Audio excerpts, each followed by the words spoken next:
Well, good afternoon. Welcome to New Knowledge. It's spring today. Aren't you excited? We've got a great crowd today. We're certainly glad you're here. We're here to learn about how to find grants and how to apply for them. I'm happy to introduce Leann, and she's going to be with United Way, and Leann Vernon. Get you to come on up, Leann, and certainly glad to have you, and looking forward to all the knowledge and expertise you have. Welcome. Thank you. Thank you all for coming this afternoon. I sent an email earlier this week and I said, who will be sitting in the room and what do they want to know? And they said, well, we got a great crowd. It's quite a mix. So if you guys would indulge me, I really would like to know who you are and what type of information you would like and your level of experience with grants, and that might help me give you information that's most beneficial to you. So if you don't mind to start, I appreciate it. My name is Kim Hamilton, and I am new with the Southwest Virginia Advanced Manufacturing Center of Excellence. I'm the new administrative assistant, project assistant, and I have no experience with grants, so this is for me, new for me.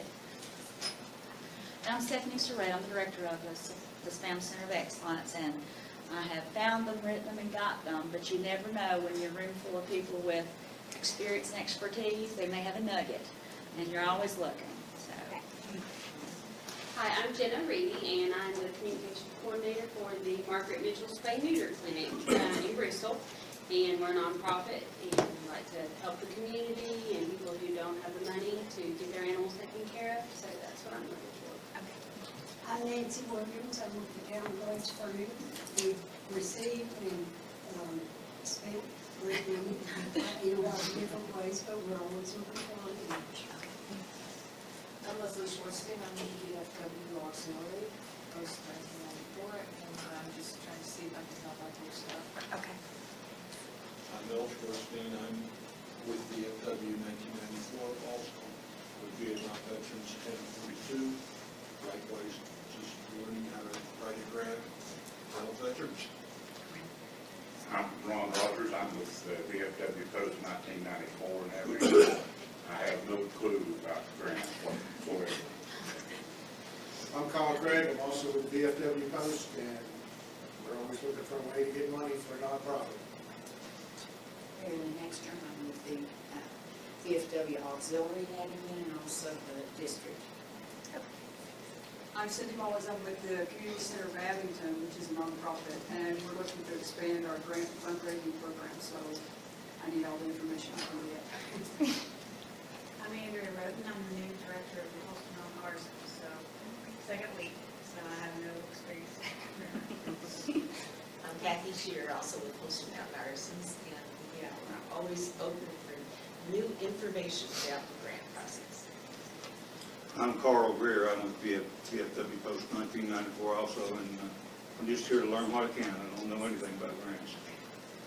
I'm Linda Greer. I'm with the VFW Auxiliary, post 1994, and I'm also here just to learn. I have no idea about grants. And likewise, I'm Dawn Coon. I'm with the VFW Auxiliary. We'll see at the theme. Jesse Baldwin, President of the Southwest Virginia Emergency Medical Services Council. I have a little bit of experience with grants, and I'm always open for more learning. Okay. Greg Woods, Executive Director for the Southwest Virginia Emergency Medical Services Council. We've written and received some grants. We're always looking for other funding opportunities. My name is Val Ray. I'm a graphic designer for KPAT Food City, and I have no experience with grants, and I don't have any idea how to benefit me personally. But I figure we're all in life together, and I will be as much benefit to myself and everyone around me regardless of the situation as I can be. So I just learn whatever I can learn. Okay. Dale Craig, Director of Operations at Appalachian Sustainable Development. We work in the same building as Leann does. She's always helping us out. I have not written any grants. Our organization has a lot of grants, and we operate a lot of grant funding, but they're all primarily written by our executive director. We are looking for a grant writer, and we still learning more about grants here today and help with that. I'm Chelsea Lee. I work with Dale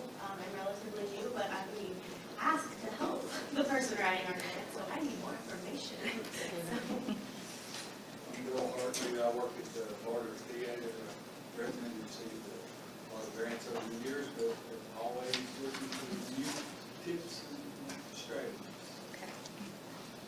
James R. Fletcher. I'm an adjunct instructor with the Commonwealth of Virginia. No knowledge. Okay. Victoria Fletcher. I have my own publishing business, Hoop Books Publishing, but I'm actually here today as president of the Appalachian Authors Guild to be able to fund grants and funding for our annual symposium. I missed you. Donna Carneal. Actually grew up in the area and recently moved back. And just want to connect with all people that are business-minded. Okay. Well, welcome back home. Thank you. So again, thank you all for doing that. I appreciate it. It gives me a little bit more basis for what you might want to know, so that's helpful. So I guess what you're going to get first is Leann Vernon's definition of what a grant is. And so that would be projects funded with money that doesn't have to be paid back. That's my broad definition. But then, of course, as soon as I say that, I'm going to add a caveat, which is most grants come with terms that must be complied with. And so there's always the possibility that if you misappropriate or use funds in a way that is not as the grantor, the people who gave you the money intended, then there might be some consequences to that. The consequence might be that you do need to return some of the funding. If you're operating on a grant that's reimbursable, you might not get reimbursed for what you spent if you spent it on something that wasn't the agreed upon project. You might not face an immediate consequence, but you will be remembered by the people who gave you that money as people who did not keep their word. And I think that might be the worst consequence of all, because the more you work with grants, the more you realize that a lot of the funders, grantors, talk to each other. They're a relatively small group of people, and they tend to know each other, especially if you're in a very niche service area, for example, veterans. Those people who fund veterans projects pretty exclusively, they're going to know each other and they're going to talk to each other. So I would say the main thing about grants is be careful what you ask for sometimes in life, because you might get it, but unless you really structure your project clearly, you might be asking for something that you don't actually need money for. So that's my definition and a few caveats about it.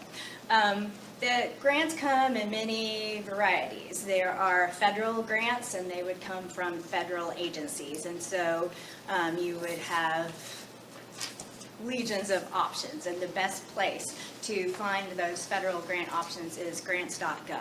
You'll want to sign up at grants.gov and get their notifications. They send out information about what grants become available. Federal grants oftentimes are very large grants. They're multi-year grants, and many times they require multiple collaborators. So you would need to have a project that has not just your small group, but some partners who bring different pieces of the project to the table that will help you implement, help you report back, and actually help you receive the funding. So that's kind of federal grants, and they tend to be the biggest, but they're the hardest. They're the most cumbersome to apply for. They're the most cumbersome to manage. Next level down in my mind is basically state grants, and state grants come from the many state agencies. In Virginia, it would be Virginia Department of Social Services, Virginia Department of Education, Virginia Department of Veterans Affairs. The list goes on and on. Those grants don't have a nice grants.gov website, but if you have an area where you're focused, I would certainly go to that state agency and search through their website. Unfortunately, I'm telling you something that's a little bit harder to do than I'm making it sound, because some of those websites are a little bit cumbersome, and you have to search a little bit more, but it might be worth your while to do that. Next level down, I guess, would be small local grants. So a lot of people consider local community foundations as a place to get local grants. But then you also need to consider just some of your small businesses that might have money that they grant out for projects in the community that are near and dear to their hearts. And so oftentimes it's a matter of knowing maybe what the business owner's passions are and kind of navigating your way to that money. It's probably going to be a smaller amount of money, but usually fewer restrictions, a little bit less cumbersome, and a little bit easier to navigate to. Oftentimes those forms, so the federal forms are definitely the most complicated, multiple parts and multiple small requirements that you have to fit in there. State applications can be somewhat easier to navigate and not quite so lengthy. And then local grants can be relatively small and simple, maybe 3 to 5 pages that you would need to complete. And it's some basic information about your organization and the project that you want to complete. One thing that I would call a gray area is I do think that there are some companies that say they give away grants, but really more like sponsorships. You're shaking your head. And I would say that they're more like, sometimes you can just go onto a company's website and find their section that says community involvement or community giving or outreach to the community, that sort of thing, and just fill out a short form, and they might give you something that's more like sponsorship money, but that would be a relatively small amount of money. So those are just some places to potentially look for grant opportunities. I would say that I've been working in the grants arena for a long time at multiple agencies, and it's always been a part of applications to say that they want collaboration. But this is really not so much of a lip service anymore. I'm noticing, getting nodding, I'm noticing more and more that they mean that they want collaboration, because I think for many years they said they wanted sustainability, and unless you build collaboration, it's really hard to build sustainability. And so a couple of questions to ask yourself as you're looking for funding is this project important enough to me, to my agency that I'm representing, that I would do this if I didn't have money to do it? Is it a part of our core mission? Is it a part of who we are and what we want to do to help people? And so if you are looking at some of those federal opportunities or even some of those state opportunities, I'm noticing that proposals that have multi-jurisdiction partners are doing better these days. And it's just because the grantors, the funders, the people with the money are noticing that they get the bigger bang for their buck when they require that collaboration, bring more people to the table, and get more people involved in the project. So that's just word to the wise. So what are some skills that you might need as a grant writer? I have some typical skills, and then I have some maybe more unusual skills that you can't find by doing a quick Google search on grant writing, which don't miss that as an opportunity. You can get lots more resources than just me talking to you if you just Google grant writing and good old Google. They'll come up with lots of answers for you. I would say that a key skill is research skills.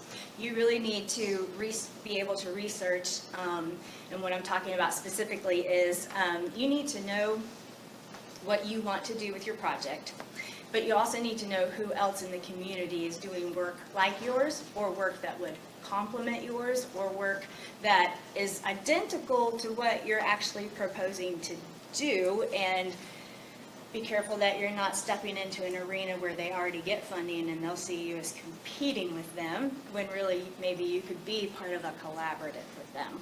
So research skills. Another part of research skills I would say is a lot of grants come packaged in what's called a request for proposals, an RFP. And so when you hear that a grant is available, the first thing you need to do is read the RFP. That is usually the most important piece, because that is the piece that will get sent to the reviewers and on down the line. It doesn't really matter what they put on their website. That's their fancy language for getting you in. The RFP is going to have the requirements for the grant, what you need to tell them that you're going to do and what you need to deliver for them. And it's going to have all of the rules of the grant. So that is a very important part. And just to let you know how important, there was a grant request that I responded to one time, and the directions very clearly said how much space to put in between the lines. And I did not follow those directions correctly, and the grant was rejected because they actually measured how much space was between the lines. So that is my embarrassing story. We had one that got rejected recently because we sent it in a Word document and it was supposed to be a PDF. Right. As an only. Right. And so when I say that there are rules in the time of, you know, I'm going to do it my way, please, y'all, don't do it your way. You really need to follow their directions, because the people who are providing the funding will get far more requests than they can fulfill. And they will be looking for the best projects, but they are going to have to weed out the proposals that they get. And so they set some of those guidelines just to see if at the outset you can follow the rules and if you're going to be responsive to what they are asking for. And that's just a small test for them to see if you know how to read and follow directions, just like your third grade teacher told you. And then the other thing when you're reading the RFP, a challenge and an opportunity with grants is essentially that idea of, ooh, free money. But it's really not free money if you're kind of shoehorning something that doesn't actually fit. For one thing, you're probably going to waste a lot of time writing a proposal that won't get funded, because the funder has expressly told you in their RFP what they want. And if you're trying to kind of back into what you want to do with their money, they're very savvy, and they're going to figure that out. So I would say reading the RFP, read for fit. Read to see if your project is going to align with about 80 to 90%, 90 to 95% of what they're looking for, especially on some of the more competitive grant projects at the federal and state level. So research skills, read your RFP, know your local community, know the other programs that are being offered that are similar to yours, know the ones that could complement yours to help build collaboration.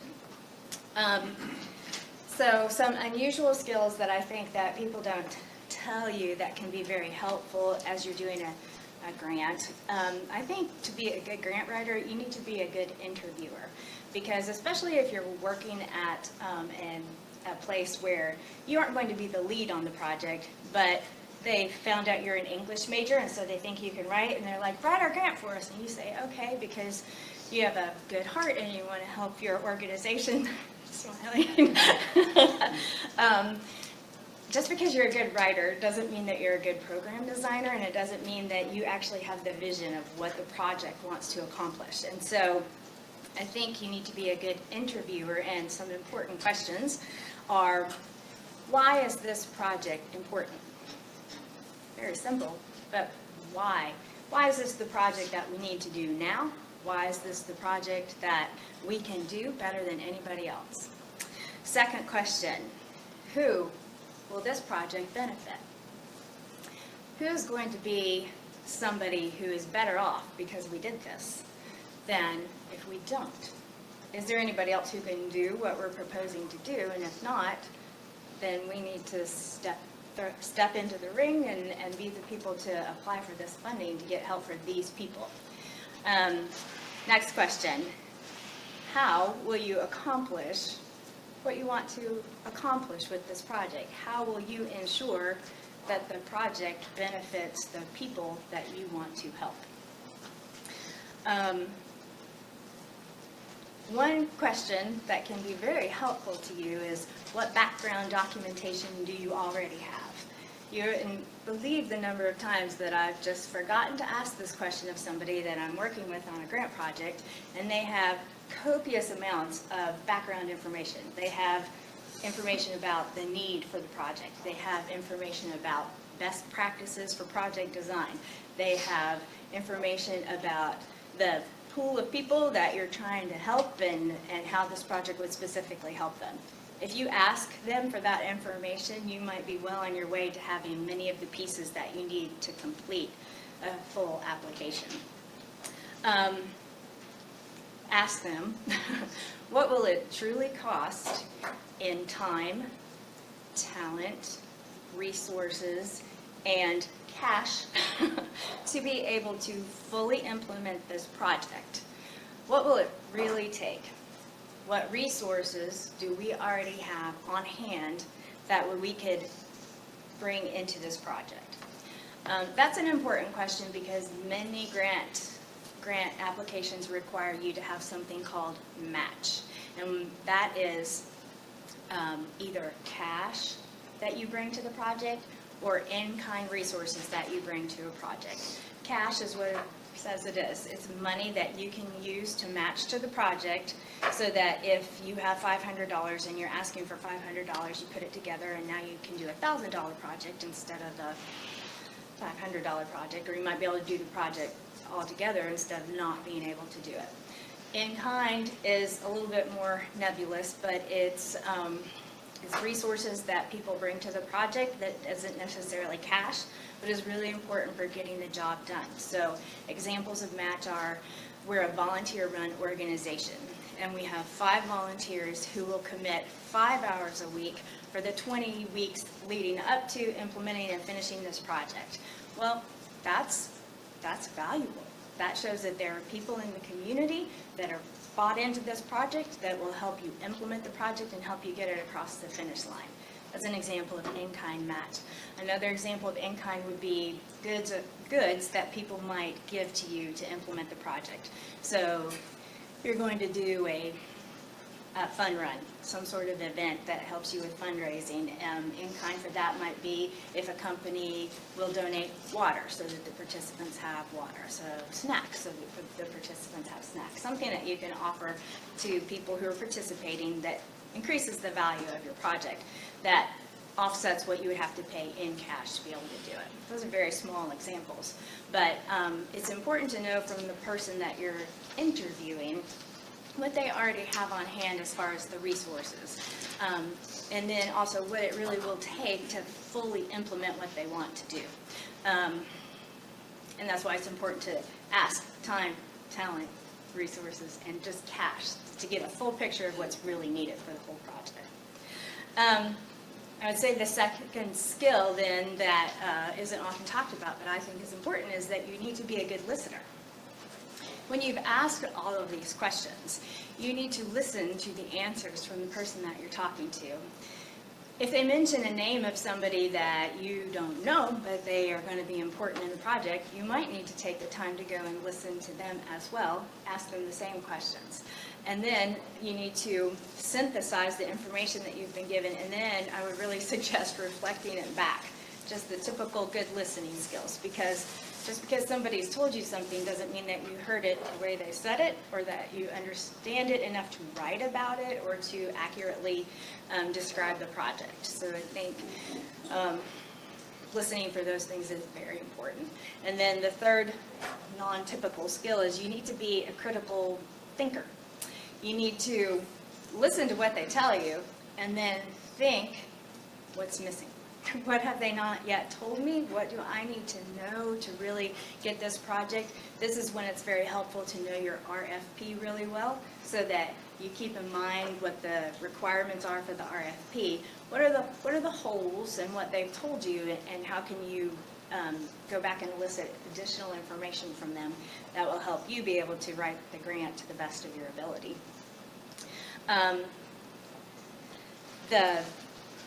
Another important question is really around the budget at this point. What they have proposed to you, can it really be done with the money, the talent, the time, and the resources that they've told you? Or do you see any potential pitfalls? And helping them think through anything that is a red flag for you. If it's a red flag for you, it'll probably be a red flag for a reviewer, and so it would be very important to go ahead and bring that question to their attention at that point in time, and make sure that you get all of those covered. And then I would say that it's important to look at the information they've given you from multiple points of view. So look at it from the point of view of a potential grant reviewer, as I just said, a potential auditor, a potential implementer. A lot of times with a federal and a state grant, there will be a component of it that's called the work plan. And it's a nice little chart that tells you what the task is, a timeline for when it needs to happen, who the responsible party is for getting that done, and what the outcome of implementing that task will be. For all of us planners in the world, it's like a dream come true because it's like a map of your grant and your implementation. But the work plan is a really good place to look and see, do the tasks flow logically? Have they given you something that can be done in the amount of time that they're proposing and with the resources that they have? So be a critical thinker, but don't be critical. I'll say, but don't be critical. You know, when you go back and ask for additional information, just, you know, say, I just need to clarify and make sure that I heard you and that I'm capturing what you want to do that's going to benefit this great group of people that we all want to help. So I think the next thing that maybe is a bit of an unusual skill, and I actually have a handout, I hope I have enough. I think to be a good grant writer, you really need to be a good project manager. So this is just something that I found recently. It's called a project planning checklist. It is not a grant project planning checklist. It's just a general project planning checklist. But I think that it has some important questions that you can add to your interview process and also to your thinking. Because grants often have just these little, what I would call catches in them. And there might be something that you need that if you wait up until the end, right before that beautiful deadline that they always have, you might miss it just because you were required to do something that you just missed. So you need to sometimes have, for a grant, you need to have letters of support. And if you gloss over letters of support and you don't have them when it's time to submit your grant, that can weaken or even eliminate your proposal. So I think project management is really important because the best thing that you can do for yourself is, you know, the deadline for the grant. You need to basically create a timeline backwards from that deadline and give yourself some smaller deadlines up to the point that the grant needs to be submitted. So for those of us who are deadline driven, I mean, that can be really helpful. And as a part of that, a timeline that has the smaller deadlines before the final deadline, it can be helpful to have even some project planning meetings if you're working for an agency that's doing grant writing, and there are going to be multiple people from your team that have to contribute to the grant in some way. It can be really important to get those people on board ahead of time and let them know, okay, so we're going to propose to do this project. This will add to our workload because most grants add to your workload, whether you want to acknowledge that or not. And then, you know, so it's adding to the workload, but whose workload is it adding to? Make sure that those people, that you talk with them ahead of time as well, because I've been in many work sites where larger grants are submitted and they're funded and everybody says, yay! And then somebody finds out, I'm in this grant, I'm doing something for this grant? And they are totally blown away. And they haven't done their department budget to reflect this new grant, both for opportunity and cost. And that is not a good place to find yourself, especially if you're the implementer at that point. So I just handed out this project planning checklist basically for you guys to have as a resource, but again, it's not written from a point of view of a grant, but it's good to think through a grant from these questions. And then a very typical skill, and why a lot of English majors are tapped to be the grant writers, because you really do still need good writing skills. Especially, I would say, in the age of distraction, which is what I call the time that we're living in. I've not coined that, I've probably heard that, but you need to write clearly. You need to write concisely. You need to write succinctly. You don't need to spend too much time fluffing it up, because most people who are reviewing grants can read right through your fluff to what you're saying, and they can figure out if you've got something valid that really matches with what they want to do, or if you're just really trying to kind of wiggle your way into some money from them. So if you're writing too much, ask yourself why you're writing too much. Ask yourself, have I really not thought through all of these questions? Have I not talked to the right project people who will be implementing this? Do I not really know why we're doing this or how we're going to get there? You might have some work, and what I'm saying is that you do. You need to do a lot of work before you start writing, because your writing will be more concise, more succinct, and clearer if you have the answers to your questions and you're just going through and you're basically responding back easily to what the RFP is asking you. Never, ever, ever just sit down and start writing because you will probably confuse yourself. I've done that too. And so I would say the other reason to write clearly and concisely and succinctly is because the people who are reviewing your grant, they also live in the age of distraction. And so as somebody who's been on a grant review team, you get the RFP and you read through that, and then oftentimes they're going to give you some sort of score sheet or checklist that's going to go with what you're reviewing. And then you get this stack of RFPs that you need to review.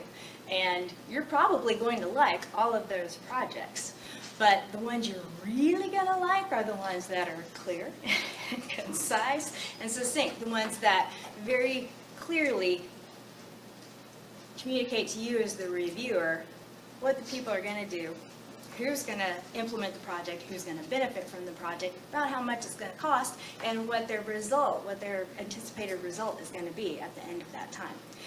As a reviewer, you love those people because they haven't made you work to figure out what's going on. And so I guess just a little bit more about the review process.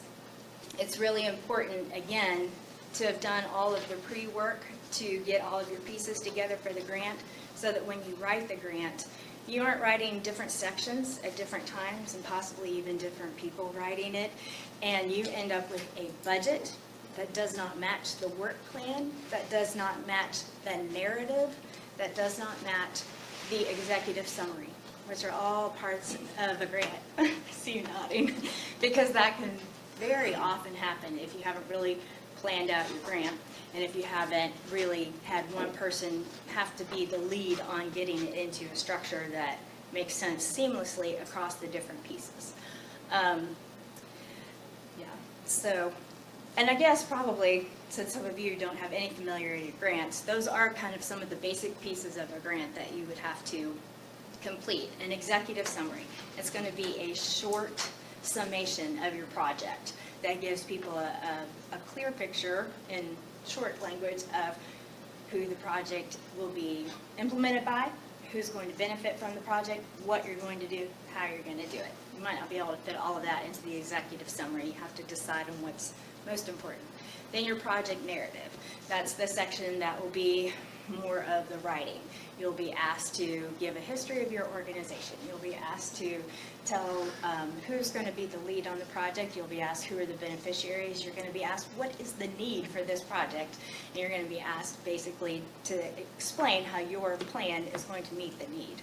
Then the work plan is the document that I've described. That's basically the chart that says what the task is, when it needs to be accomplished by, or the time frame that it will take to get it accomplished, who's responsible, and what the outcome of that will be, work plan. And then the budget is, of course, the budget. The budget says, if you give us your money, this is how we will spend your money, and this is how it will benefit the project. And you will need to describe some budgets are very complicated and some are more straightforward. But mostly what you'll need to describe are salaries of any people that you're paying for out of the grant, any friends that would go along with that person. You'll need to describe any consultants that might be working on the project. The budget also might require you to actually show figures for any match for those categories, either cash or in kind. You'll be asked to talk about any supplies that are needed, any equipment that's needed, and often those two areas are defined in the RFP, and then other costs and things like that. A basic project budget. That if you've had your interview and you've talked to the person about the time, talent, treasure, and cash that's available for the project, that can slot very easily into the budget. And then just one other thing about reviewers, oftentimes they don't care what you write. They're going to look at your budget first. They're going to see where the money flows, and then they're going to go back and read your proposal. So the budget might be at the end, but they'll read your budget. Oftentimes they'll look at your budget, they'll read your executive summary, and then they will expect that everything in that larger part of the proposal lines up with those two key pieces. So, yeah. I was going to show you guys one important piece is this need piece. And so sometimes the need is very compelling. It's really easy to articulate, and sometimes it's a bit more unwieldy. But the needs section of an application is where it's really important to have some data to back you up, oftentimes. And so one resource that United Way has on their website that I was going to show to you quickly, oh, of course it's timed out. We have a section on our website that has different data sources. It's not in any way comprehensive, but it does give some overviews. It basically follows along in United Way's main focus areas, which are health, education, and financial stability. Do I need to hit the button? Give it just a second. Oh, it's got to warm up. So, Excuse me, can you tell me that if other details are in the proposal, for instance, percentage of the population, is that necessary to also put that in your needs section, or since it's separated out, is it okay not to put it in the need? So if it's in the RFP, if the RFP has already stated that they know the number of people? It's further on into the grant where they may ask a question about what's the percentage of Hispanic in the population. Is it, if that's something that you feel is needed in the need section, would you put that there, or would you not, since it's already? If they're asking the question, and if that's going to be an important part of your project, right? Like if it's focused in on that population of people, yes, I would reiterate. If it's key to your project. So, okay, so this is our website. So this is just the overview. You can find this at unitedwayswba.org//data. I never got slashes right. So we have it kind of broken out by data sources. This is, on this down at the bottom, it's the Virginia longitudinal data source, and then we also have a link to Kids Count. So if you're doing a project with kids, Kids Count is a fabulous resource that has lots of information about children that could be very helpful to you and it has it down to the county level, if I remember correctly. We have another section of the page that is health. I'm sorry, these load a little bit slowly, but the health data that we have available through links on this site would be about adult obesity, children in poverty, which is a health factor, the teen birth rate, and then we've got some additional data sources down at the bottom of the page for health as well. So again, I don't know if you guys can see these, but it's the Behavioral Risk Factor Surveillance System. That's from the Virginia Department of Health. We have data from the Virginia Foundation for Healthy Youth, which has a lot of information about youth obesity. The Virginia Early Childhood Foundation, which has great data about very young children in our community, and the brain development. And then the Robert Wood Johnson Foundation, the county health rankings, those can be very helpful if you're doing health proposals.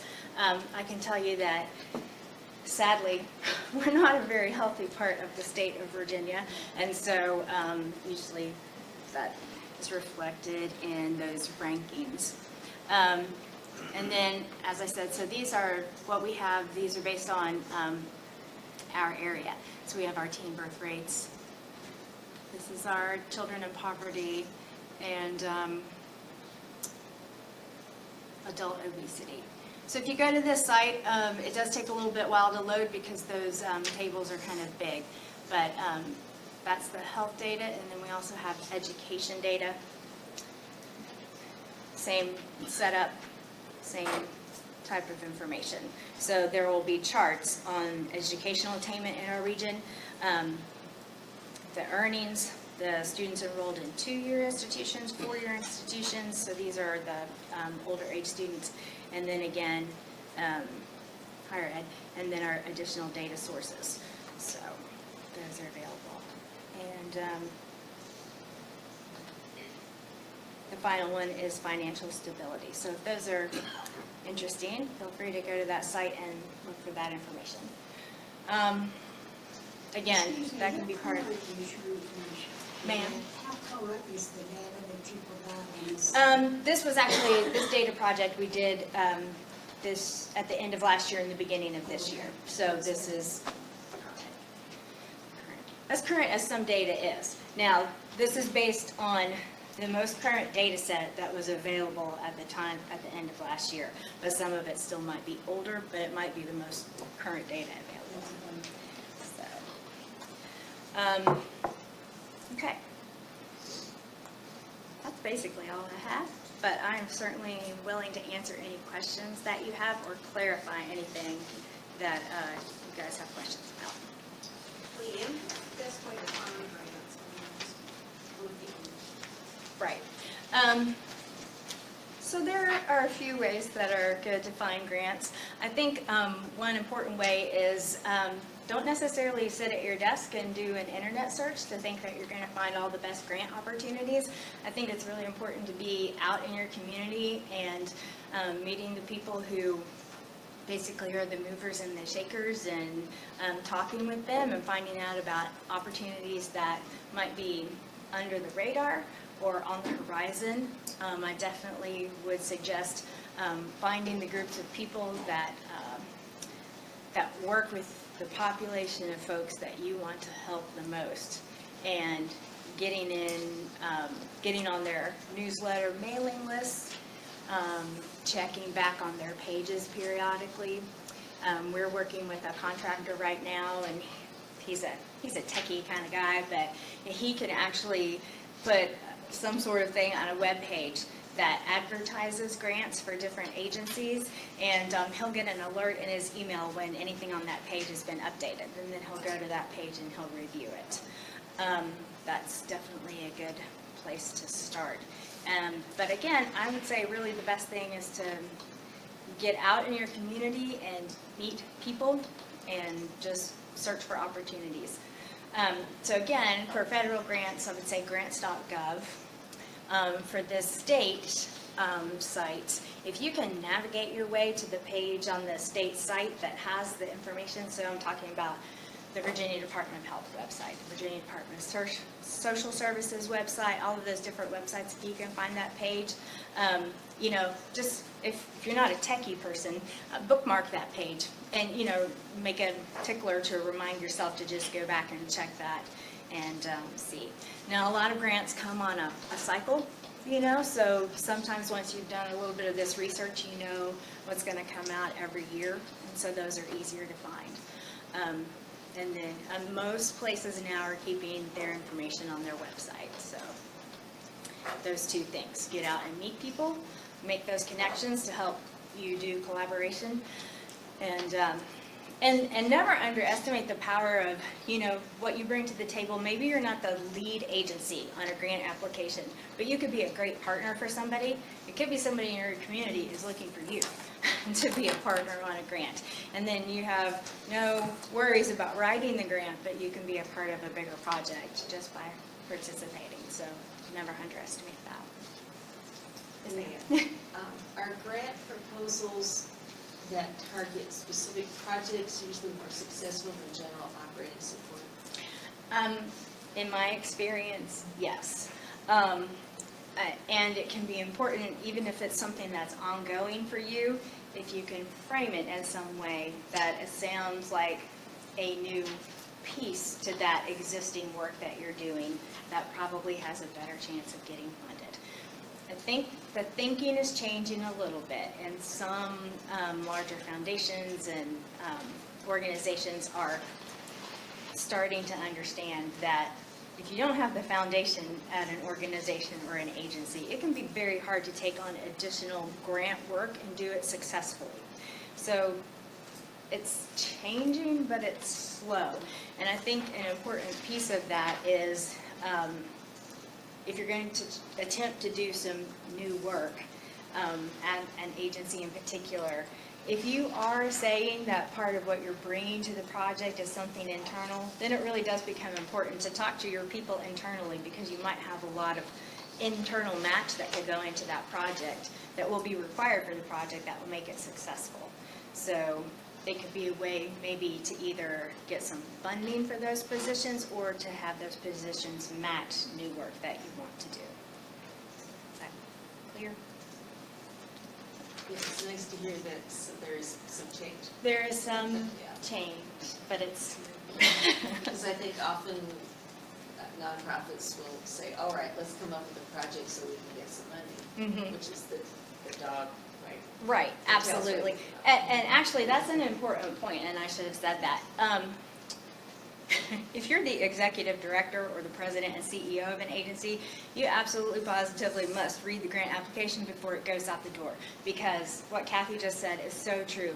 Somebody could submit a grant on your behalf that will completely change the complexion of your organization if you're not careful, because all of a sudden you're on the hook for a project that, whoa, somebody thought this was a great idea, but I didn't sign off on this, but now you've gotten money. So I unfortunately have seen instances where somebody says, we've got this grant, it's due today, sign!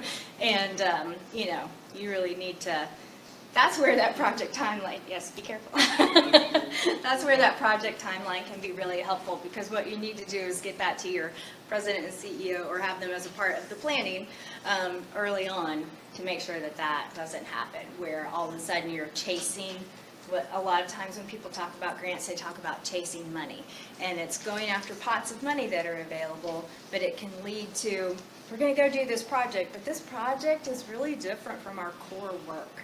And so as a part of reading that RFP, when I say see how it aligns, about 80 to 90% of that RFP really needs to be around your core work.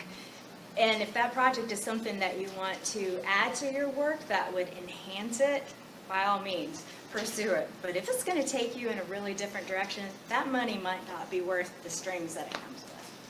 So, thank you. Yes, sir. For budgeting purposes, can you use overhead generally, or should you use? Yeah, so there's different schools of thought on that. So when you're looking at a budget, and you can, oftentimes in larger grants, you can build in something that's called indirect cost.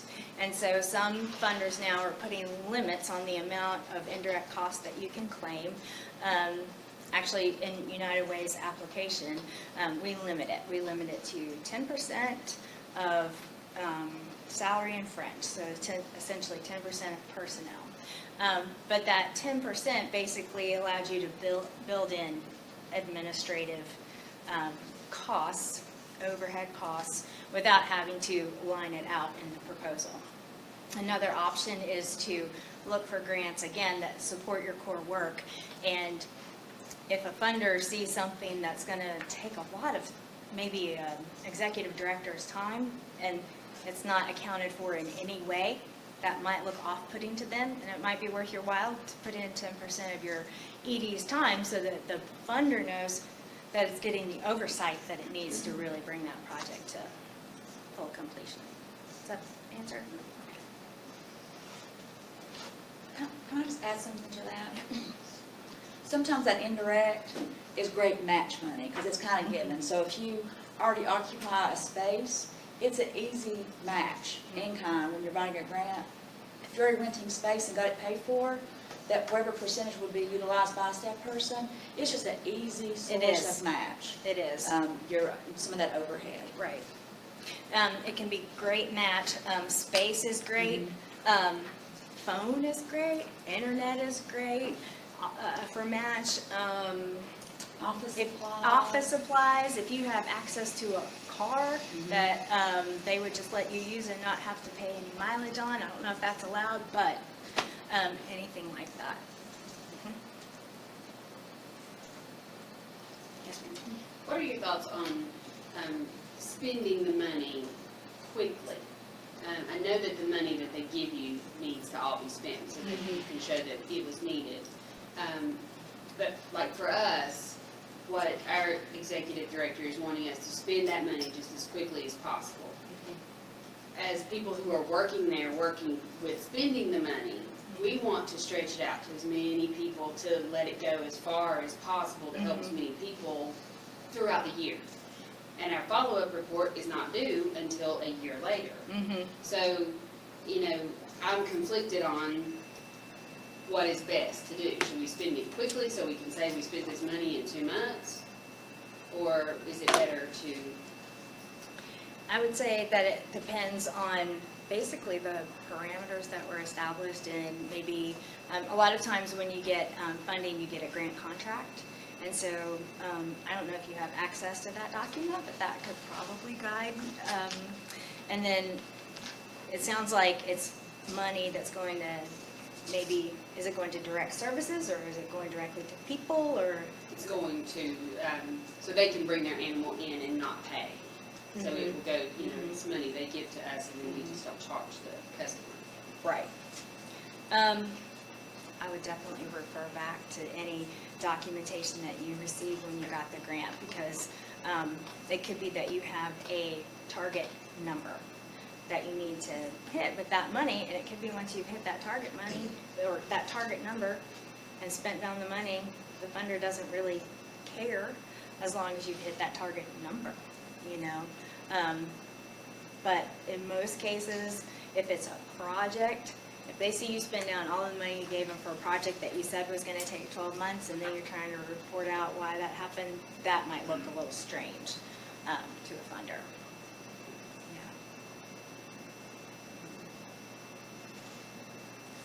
It's also, I mean, that's not a bad pot of money to have, so you might want to hang on to it and use it for match for something else. Yeah, so, I mean, you might want to hang on to it and leverage that for something else, you know. Hey, we got this great grant from Foundation XYZ or for this. So ask your donors, you know, will they match that amount of money so that you could double, or, you know, can you do a 2-for-1 type of thing? And, you know, that can often be a good little impetus, a little jolt for your individual donors. Okay, so I think about that. Another question, I'm working with a couple of organizations that have realized that getting a grant to get started is the easiest of the challenges. Absolutely. And so they've been very creative in coming up with other sources of income to help them in sustaining that project. What I'm sometimes finding out is that the grant funders may not seem to get that. So they almost are looking at it as, well, why would you be considering doing this, you know, when this is the project? Do you have suggestions on that? So help me understand your question a little bit more. So I guess I'm thinking, you know, have you dealt with this where you have a project that the intended use, let's just say, is education, but they're kind of going off in a different direction to utilize that piece of property for a different stream of income, which will support the project, support, you know, part-time workers, full-time workers. Right. I think that's when it would be really important to have a conversation with that original funder.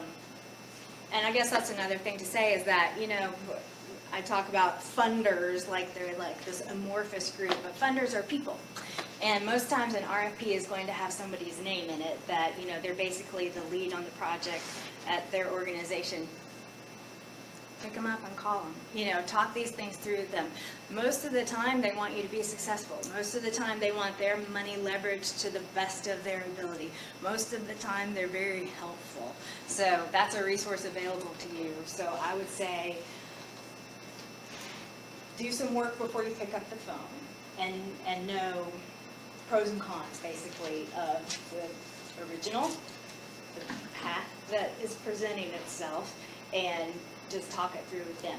You don't know what strings they might have that they have to meet, that if you go off this way, it's not going to align with what they need to do anymore. That can be really true, maybe not in this case, but for example, if you get a state grant, oftentimes that can actually be federal money. And so you can have a federal money that comes down to the state level, and then the state is granting it out.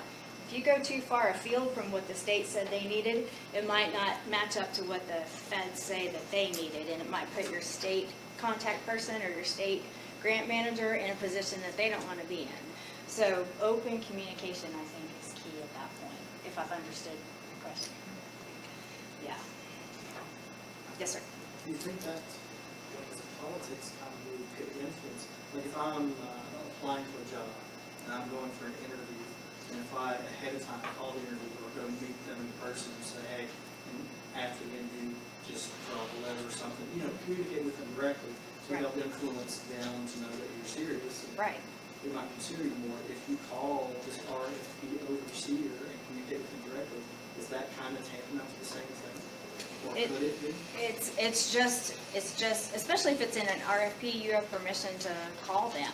And they are the ones who know the ins and the outs. They know everything that they want to accomplish that didn't make it into the RFP. They know how they structure their review panels, and so they know what they're going to tell their reviewers to be looking for. And they know what their internal priorities are that maybe have shifted even from the time they published the RFP. So they're not likely to be the reviewer themselves. So it's very unlikely that they would actually be the reviewers, but I'm usually pretty certain that they're in the room with the reviewers when the reviewers are coming together and talking as a group, and that RFP person will be a resource for that review group to answer any questions that those reviewers might have during that time. So if you've made that connection with the person who's on that RFP, then you almost have a mouthpiece into the room to a certain extent.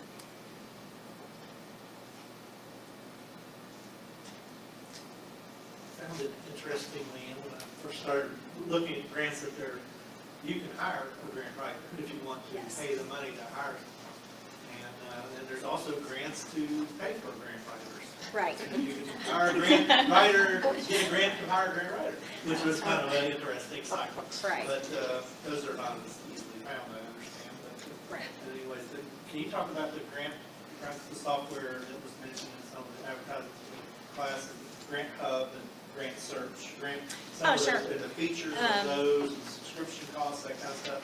So what I always tell people is that the Washington County Public Library is a cooperating collection with the Foundation Center. And so at our local library, they have many resources that are helpful. You can go online at our library. You have to be at the library, or at least this is true a few years ago. You have to be at the library to be able to go online. You might know more about this more recent. But the Foundation Center. The Foundation Center is a great place to do some grant research. Grants Hub. What was the other one I mentioned?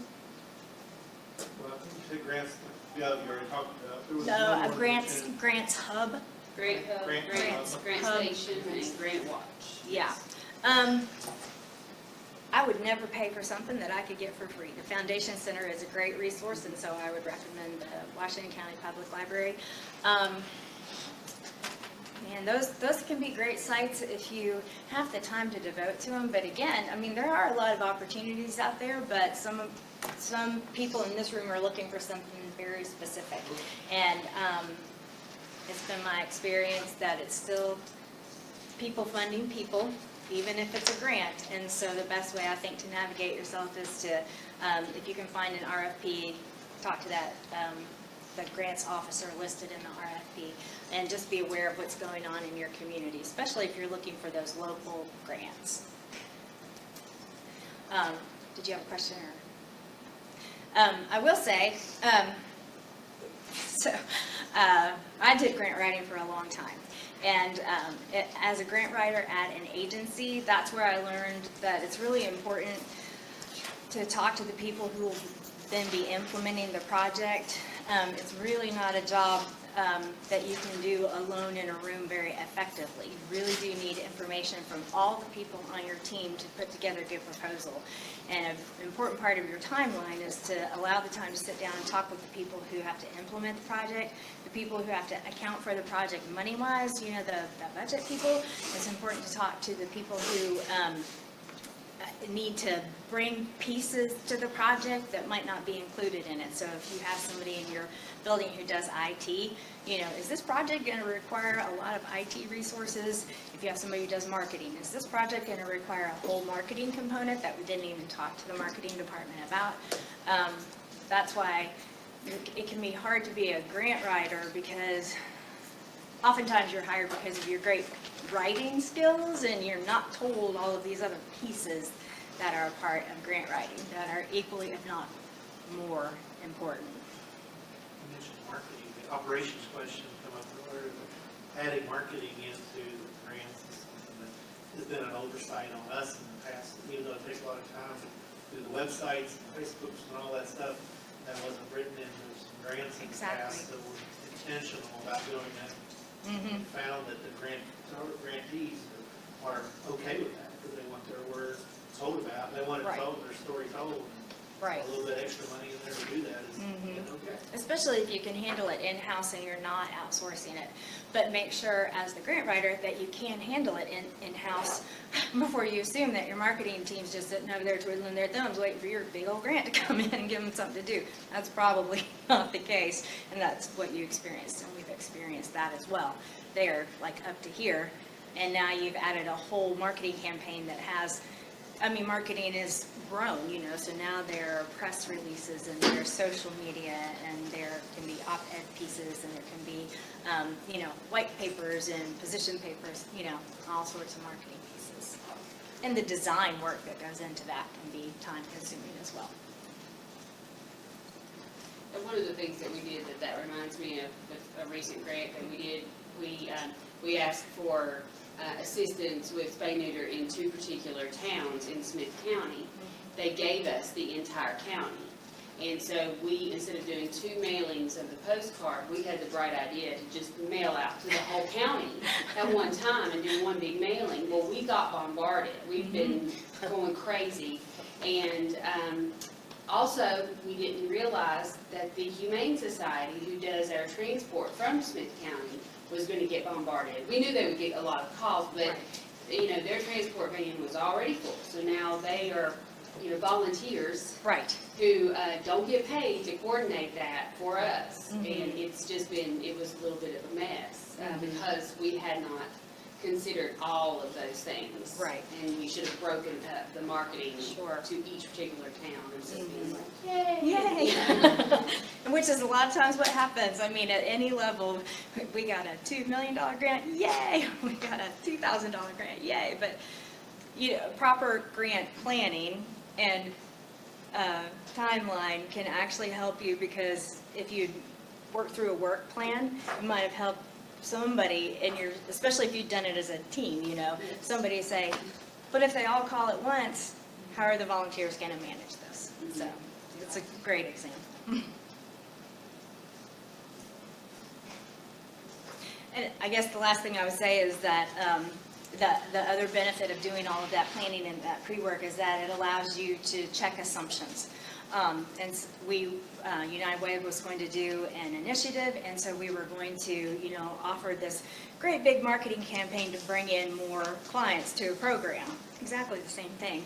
And so we got with the folks who were actually implementing it on the ground, and they were like, hey, we got plenty of people coming for the help. What we need are more volunteers to help get that work done.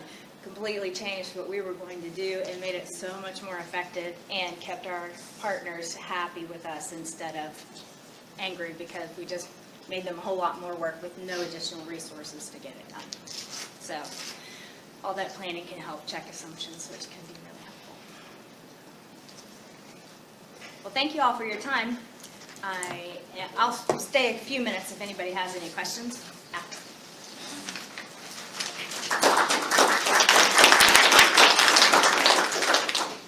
Thank you. Now we'll have all kinds of information that we can really start working on some more grants and finding grants. So we hope that you'll come back and do an intercession for us. We look forward to that. Also, I want to let you know, please fill out this evaluation. So we need that so we can look at other things to do for going forward. We've got 2 more new knowledge. Facebook. This is how to post on your company Facebook page. That's going to be May 16th. Cindy Hagman will be here to help us along with that. And then on May 23rd, we've got Constant Contact Workshop, if anybody is doing that with their nonprofits and everything. So is there any questions? Or we really appreciate all of you and thank you for being part of New Knowledge. Also, if you would like to be someone to present a new knowledge, the team's going to be getting together pretty soon to work on that for the 2018-19 session. Please give us a call or let us know by email that you would like to do that. And as always, we appreciate all of you, and you're here and we're here, and we love to work together with you. So thank you for coming, and go out and enjoy the sunshine, because tomorrow you're going to be in a coat again. Thank you.